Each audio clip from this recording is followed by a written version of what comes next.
Alright, I intended this January to make a Reading Goals 2024 video. And then in February, I wanted to still do a 2024 Reading Goals video. It's May. We are closer to halfway through the year than a quarter of the year, but I'm still going to call this my quarter year reading crisis. Because, oh boy, I'm in a reading slump. So since I don't have a goal video to go back on to be like, this is where I am now with my goals, we're just gonna go over my goals that I set this year and then go over the ways in which I am struggling to reach them. So here we go. At the start of this year, I had one major goal, and that was that I was not going to read more than 2 books at once. Because when I read more than 2 books at once, I tend to just focus on one and then abandon the other 2. And so I thought keeping it to 2 would minimize the problem. Currently reading like 4 books at once right now. Actually, it used to be 5 or 6. Yeah, it used to be 6, but I got it down. I finished one of them. I'm starting to read the other one that I've been stuck on for months, and I DNF'd one today because we'll get to it.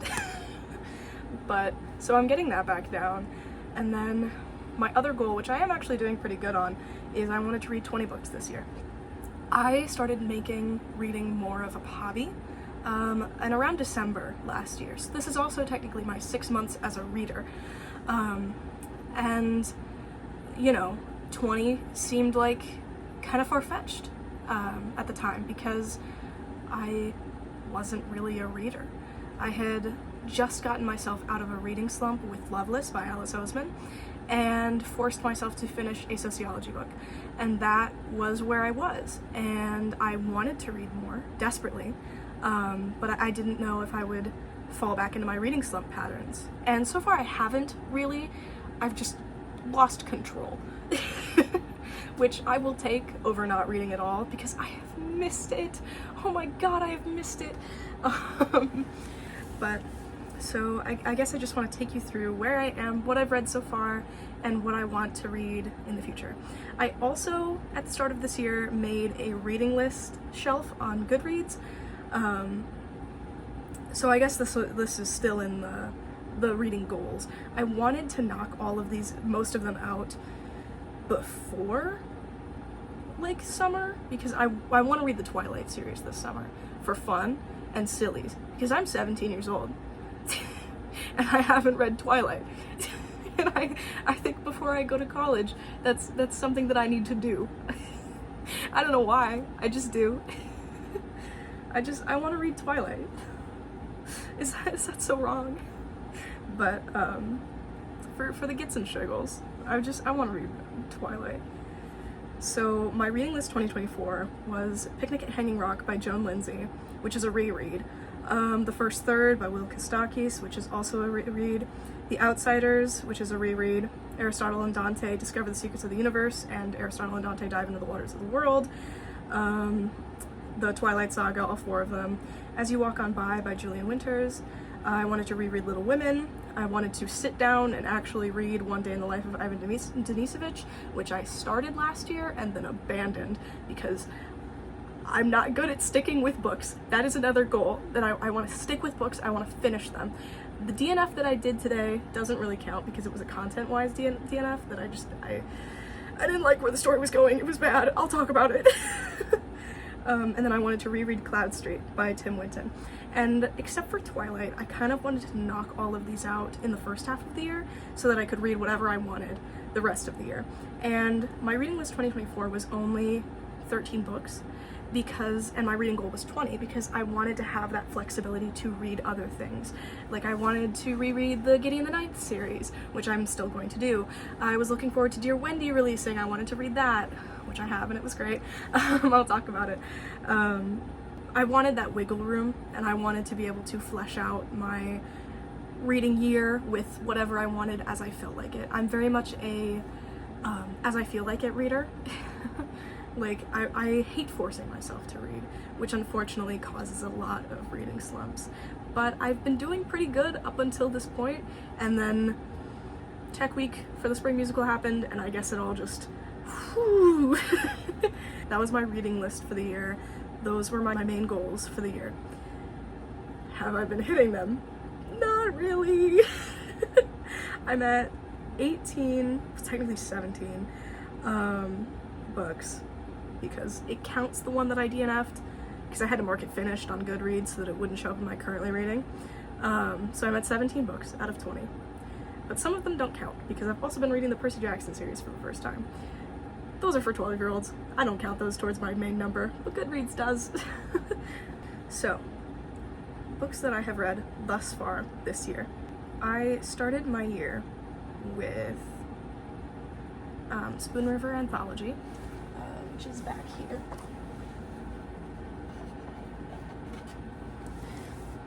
Spoon River Anthology, which I ordered with an Amazon gift card that I had, because I do monthly improv classes because I'm a nerd, and we have a game called Spoon River Anthology where we each have a role, we each have a job, and then in 2 rounds we tell the story of a town's last day on Earth.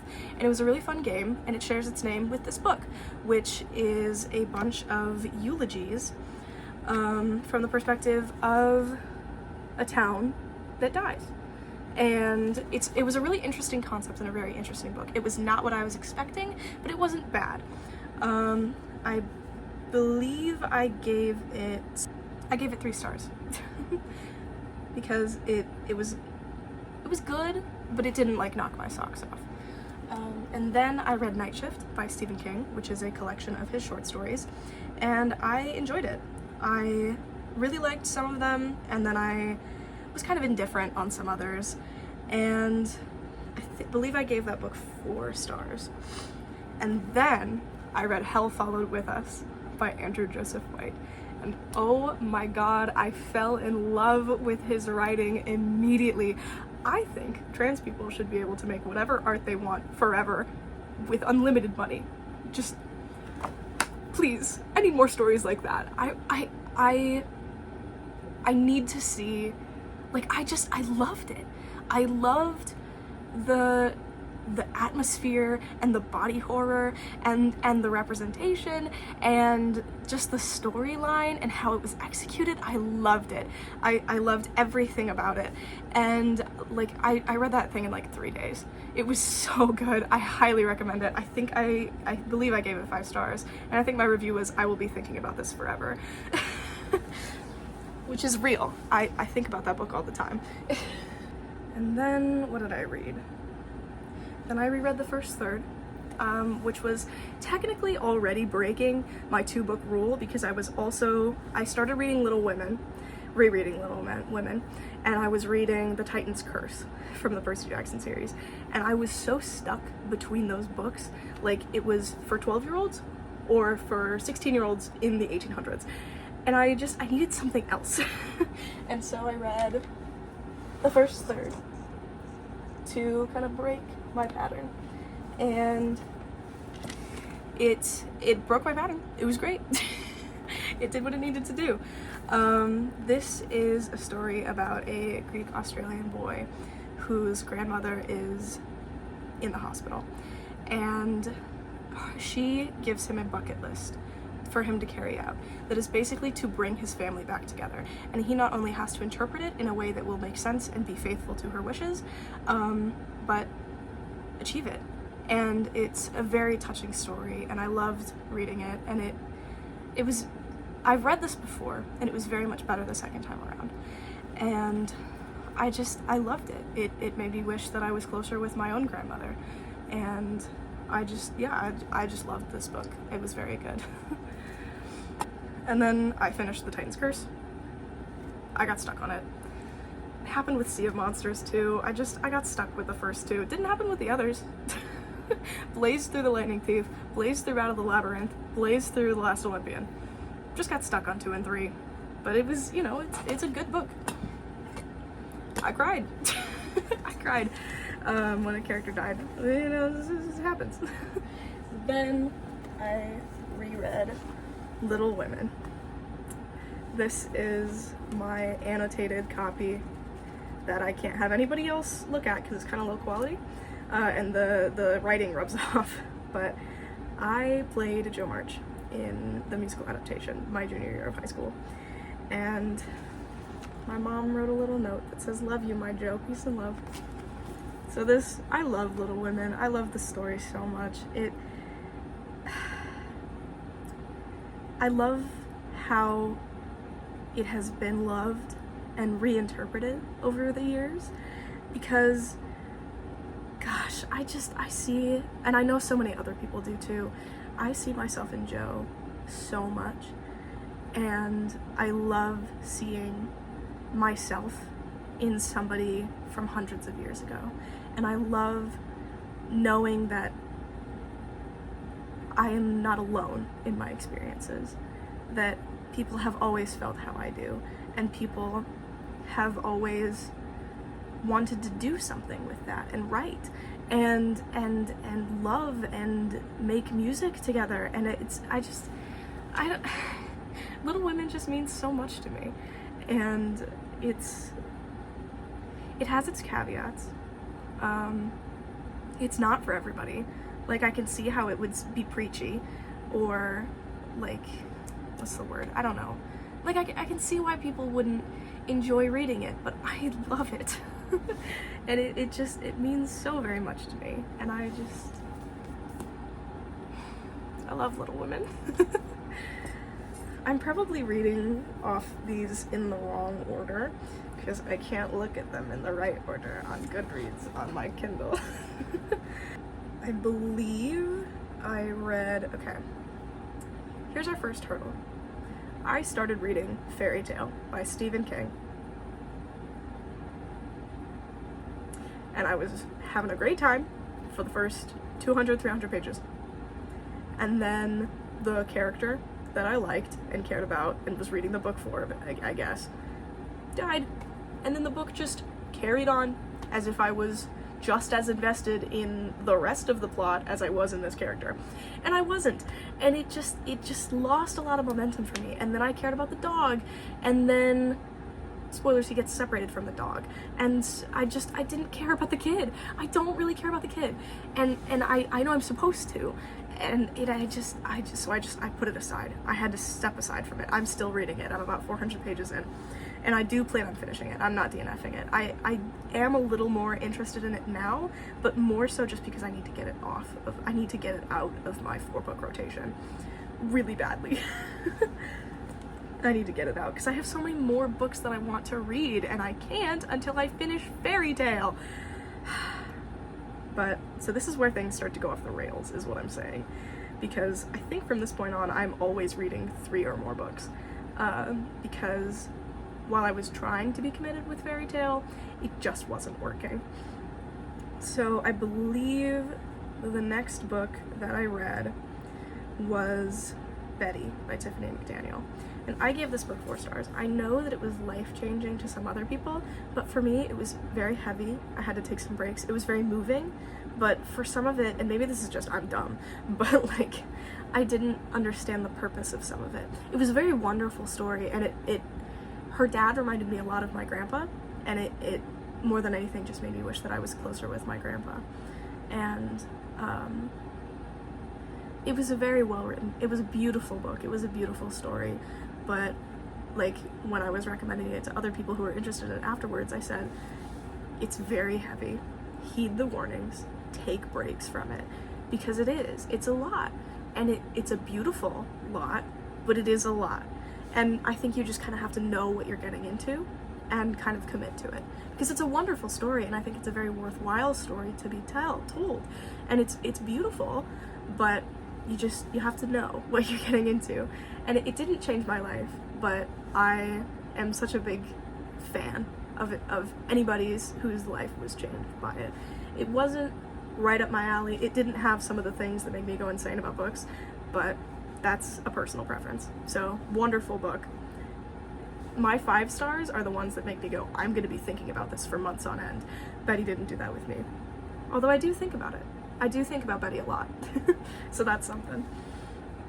And then I think I read Battle of the Labyrinth, which was an insanely good book. Like, I blazed through it. Every part of it was so much fun. I had a lot of fun with that book. It was great. And then I believe I read Perks of Being a Wallflower, which I need to reread and annotate the copy of, because I loved it. I loved reading it, and I think the method, like the letters, like I had a moment where I was like, oh, something happened, and then this is a response to that. I thought that was really unique and really cool to be able to like just see it through the eyes of the character, and like we aren't there for those scenes that are happening, that are being written about. We only get his perspective, which is sometimes unreliable, and I think that's a really cool device, and it was very well executed. And I got the I'm just slowly taking books off my bookshelf and watching them fall. It's fine. I got the 20th anniversary edition from my bookstore, my Barnes & Noble, and which has an extra letter at the end, which meant a lot to me, because I am a little mentally ill in the same ways that Charlie is. And it, you know, having him say, and I can tell you what happened to Charlie in 3 words. He made it, and so will you. That's just nice. That's just nice to hear. that's just lovely and fun. Maybe not fun, but it's nice, and I appreciate it. And then I read The Spirit Bears Its Teeth, which, oh my goodness, what a book. This is also by Andrew Joseph White. It's a second book, which was released last fall, and holy crap, it is so good. I think about this all the time. It lives in my head. For me, it was somehow even better than Hell Followed With Us. It is about a trans boy in 1883 living in a world where the veil, this is from the Inner Flap, the veil between the living and dead has thinned. Violet-eyed mediums commune with spirits under the watchful eye of the Royal Speaker Society. And 16-year-old Silas Bell would rather rip out his violet eyes than become an obedient speaker wife. He tries to pass as a male and get his like stamp, and then that fails, and he's sent to a school for troubled girls. And the headmaster is horrible, but they don't know that yet. Like, the students don't know that yet. And, you know, horrible things happen, but nothing stops them. But it's worse than they ever could have thought. And they take down the system, and it's these girls against the world, and these girls and Silas against the world. And I loved it. Every part of it was amazing, and it's so well written, and maybe I just really like body horror, but like, Silas is also autistic and has a special interest, what we would call now a special interest. Of course, he didn't have the terms for this in 1883, but what we would call a special interest in medicine and medical anatomy and like surgery. I love those types of things. I love just the anatomy of the human body and the ways it can be taken apart and put back together. I eat that up every single time. So this book was such a treat for me. I loved this book. I'm so excited for Compound Fracture this fall. Andrew Joseph White. Andrew Joseph White, you have my heart. And my initials. After that, I read I Fell in Love with Hope by Lan Colley, and I gave this book 5 stars because I could not stop thinking about it. It's about a group of terminally ill patients and their experiences and the ways in which they attempt to live their lives to the fullest when they know that they don't have a lot of time. And it was beautiful. The prose was beautiful. I loved the characters. I spoiled the twist for myself because I was really confused and I didn't want to be confused anymore. And I think it's an interesting direction to take, but I don't know how I feel about it. I rated this 5 stars initially because I could not stop thinking about the characters, and I could not get them out of my head. I could not get their story out of my head. But looking back, the prose is a little tough to read. It reads like the author was just trying to make as many quotable, poignant lines as possible, which they're beautiful quotes, but there's just so many of them that it kind of dulls them all together, you know?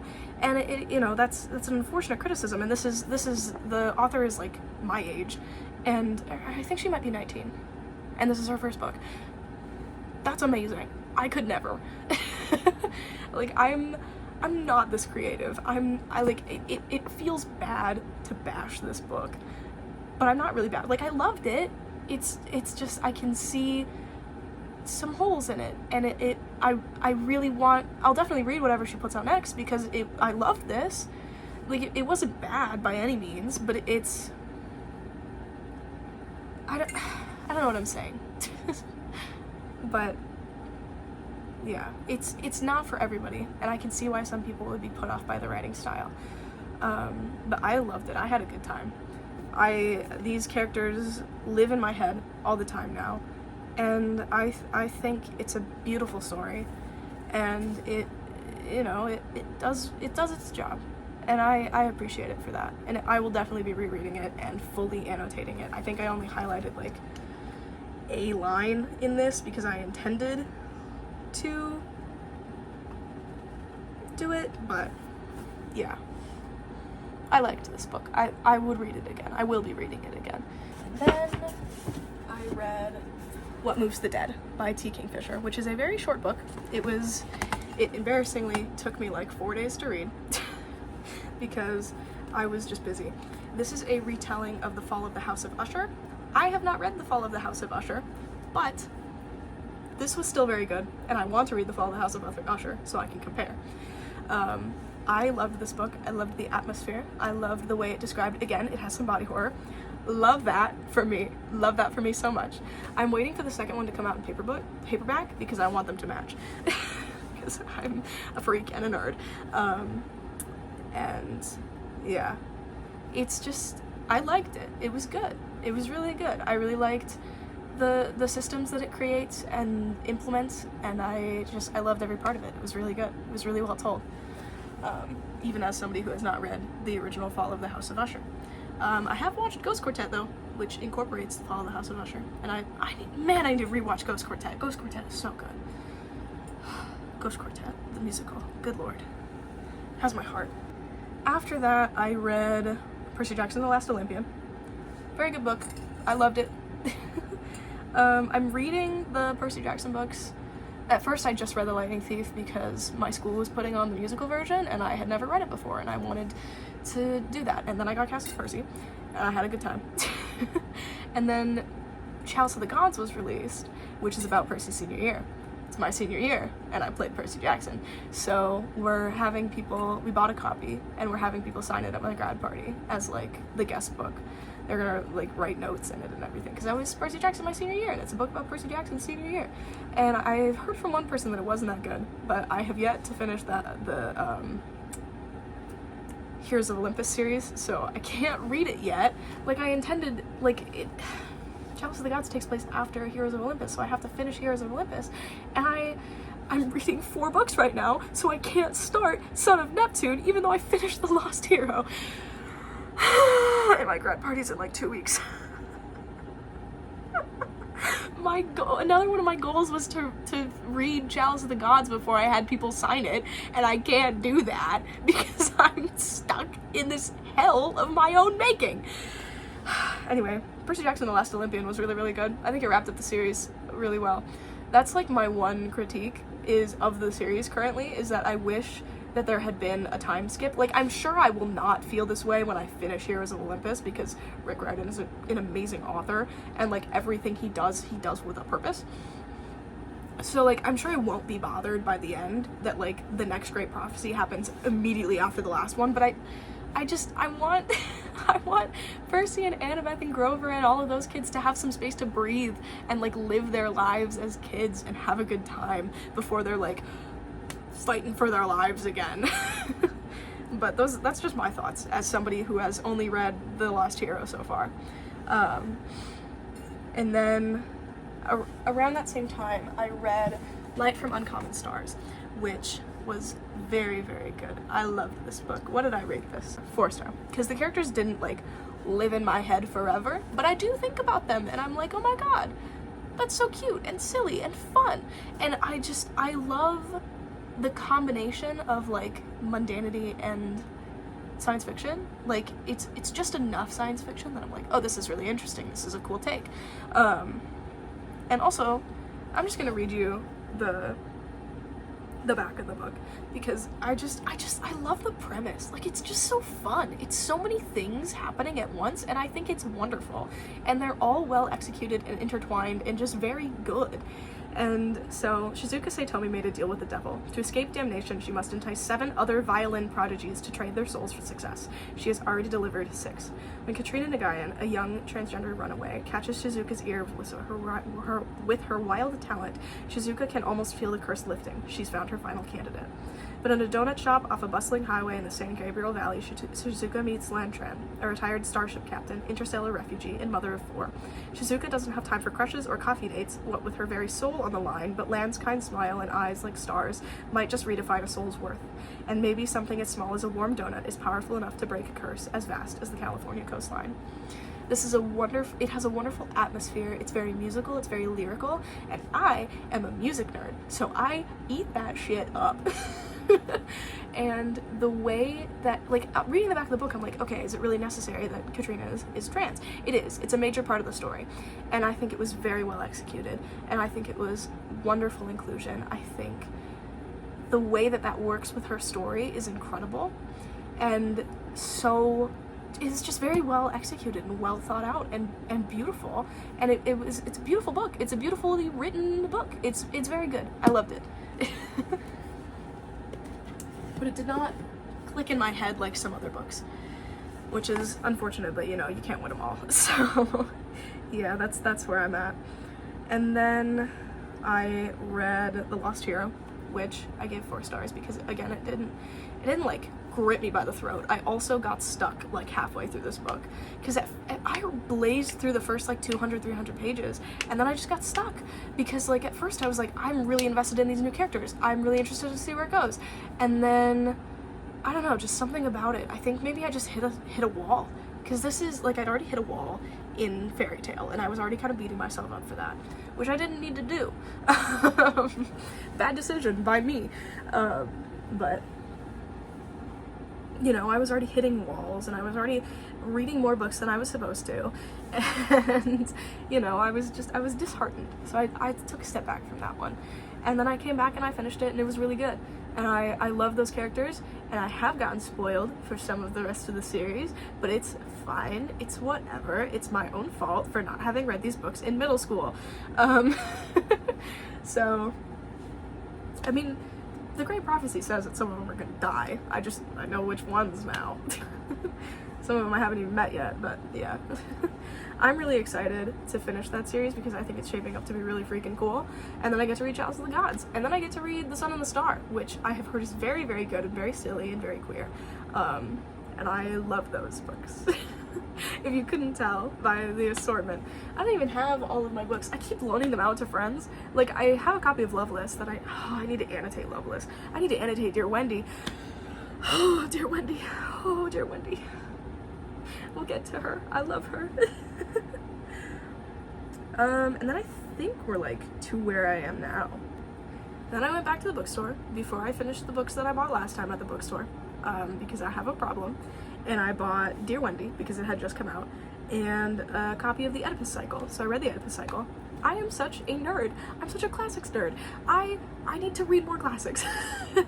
I had to read Antigone for my intro to literature course like 2 years ago. Loved it.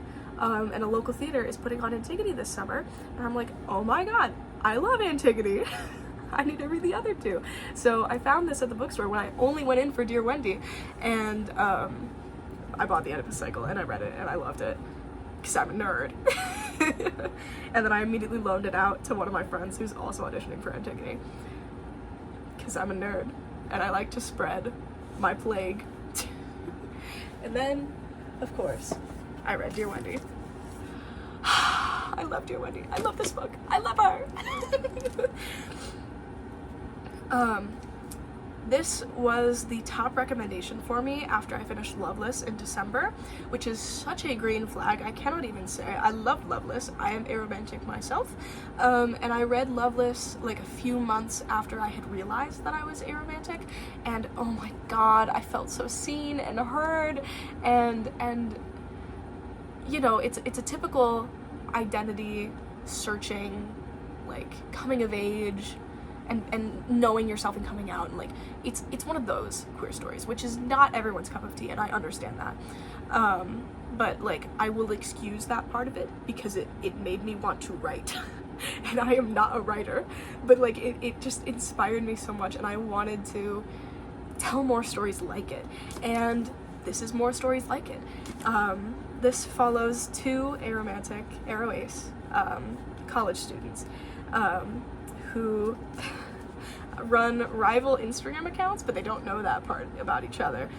So there's this online feud, and then as they grow closer as friends, and it's just such a sweet story. It's a love letter about this college, and it's a love letter to the ASPEC community, I think, and it is just wonderful. It's wonderful to see our stories, and both of the characters know that they're aromantic at the start of the book, so you don't have like a, oh, what am I feeling? Why am I feeling like this? Why am I, you know, you don't have that, which, you know, although it's an important narrative to tell, some people are tired of it because that's kind of what a lot of queer media is, and this is not that, and it you know, its tagline is a love story, but not the kind you'd expect. And that's what it is. It's just, it's such a wonderful book. It's such a beautiful book. I keep saying that, but I read a lot of beautiful books so far this year. And again, made me want to write because there's so much to the ASPEC experience. And I want to talk about it, and I want to tell it, and I want to celebrate it. And this book absolutely celebrates it. You have two characters who have very different, like very similar but also very different ASPEC experiences. And I think that is wonderful, and that's so fun, and I relate so much to Joe, and I realize the irony in that because I'm literally Joe March from Little Women, and I'm also literally Joe Efron from Dear Wendy. What's a poor boy to do? They're just exactly like me. So, Dear Wendy, give this a read. It's such a good book. This is my top book so far this year. I love this book so much, and I immediately loaned it to the same person that I loaned Loveless to as soon as I read it, who's also ASPEC, and they loved it. Like, we're both, if if there are no Dear Wendy fans left on Earth, we are dead. We ride or die this book. Yeah, read Dear Wendy. If you get nothing else from this book, from this video, read this book. And now we've arrived at the books that I'm currently reading. And technically I'm not reading this one anymore, so we'll start with this one. All of Us with Wings. Chat, is it weird to have a thing for the girl you're hired to babysit's dad? Chat, is it weird? Not only is there an 11-year age gap, and this girl is underage, but he's also her boss, technically. Chat, is it weird? Chat, is that weird? I wanted to give this book a chance so bad because it sounded so cool. And then they just kept pushing this narrative, and I was like, are they really gonna go down this route? And at first I was like, oh, we're just exploring this as a way to explore our main character and the tendencies that she picks up from her mother. Cool, fine. And then they kept leaning into it, and I was like, okay, we're done. I don't want to read this anymore. Maybe they do deconstruct it in a productive way, but I don't want to see it get worse before it gets better. That's just not what I want to spend my time reading, especially when I'm in such a bad reading slump right now. Giving up. I'm really sorry. I'm giving up. I gave up on this book, and I get to return it to the person that I borrowed it from. So that's one book that I'm no longer reading above my 2-book limit. And then we have the last book in the first book haul of this year that I got, which is Last Night at the Telegraph Club. I don't know why I'm having such a hard time getting into this book.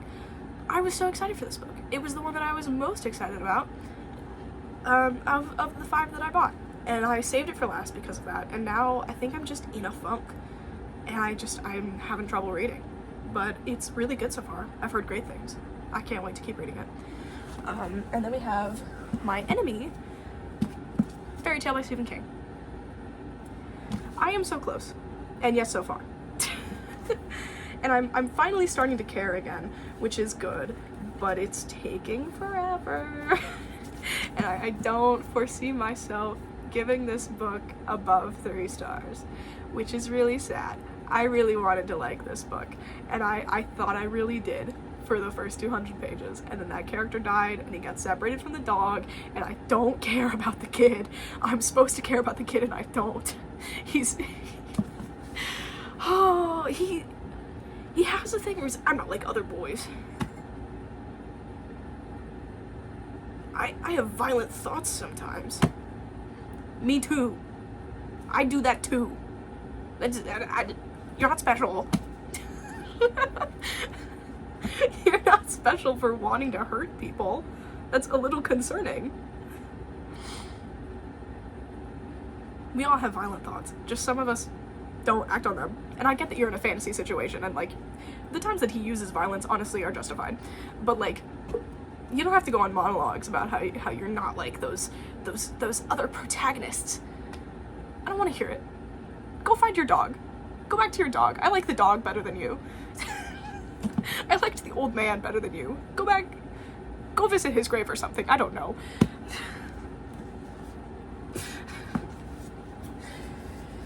And then I have What Big Teeth, which I am also really struggling to get into. The premise seemed really, really cool. And I'm struggling, man. This is the struggle vlog. I need to get back on my reading feet because there's so many things that I want to read after this. Like, I want to reread Cloud Street. I want to reread Picnic at Hanging Rock. I still need to read One Day in the Life of Ivan Denisovich. I want to reread the Gideon the Ninth series so bad. I need to annotate these two because I read them first as library books, so I couldn't annotate them. I did annotate Nona, but I need... The Locked Tomb is so good. Knowing what I know now from reading all 3, I need to go back and read them again to have that second experience because they're written like puzzles, and I have more of the pieces now. So it's gonna be an entirely new experience when I read them again, and I want to read them again so bad because of it. But I have 3 books that I'm reading, and I'm only supposed to be reading 2. And I have to finish the Heroes of Olympus series. We're struggling. We're struggling here, and that's okay. If nothing else, read Dear Wendy, and it's okay to struggle when you're reading. So that's my mid-year crisis. My almost halfway through this year reading crisis. Hope you enjoyed. This is the first book-related video that I've made. My first one was supposed to be that one where I talked about my reading goals in January, and then February, and then March I was like, let's do a mid-year one. And then I didn't do that, and then I had a crisis of reading, and I stopped reading for like all of April, and now I'm back, better than ever. That's a lie. I've been better. And we're here now. So I'm just sticking around. This is a 42-minute video on my phone. We'll see what I can edit it down to. But yeah, that's it. If this ends up coming out before my Coyote Stories Pinafore video, because I still need to get like B-roll footage for that. I made, if you like the Crane Wives, I made a pinafore with hand-embroidered album art from Coyote Stories on the skirt, and it was really sick and cool, and I made a video about it, or I'm making a video about it. And then also I have some video essays in the works, including one that from like months ago that I still need to finish editing, which is about Soldier Poet King by the Oh Hellos, and why I don't like the TikTok trend that happened almost a full year ago now on it. I'm so bad at making timely videos. Anyway, so if this is the first video on the channel, hi. Stick around. I do cool stuff sometimes. I'll probably do an actual halfway through the year reading. Maybe I'll do a reading vlog of finishing Fairy Tale. I don't know. We'll see. This channel is whatever I want it to be. And I love that for me. So, peace and love. That's my reading crisis. I hope you are not having a reading crisis, and if you are, I hope it gets better. And I hope you take care of yourself. Wahoo! Okay, bye.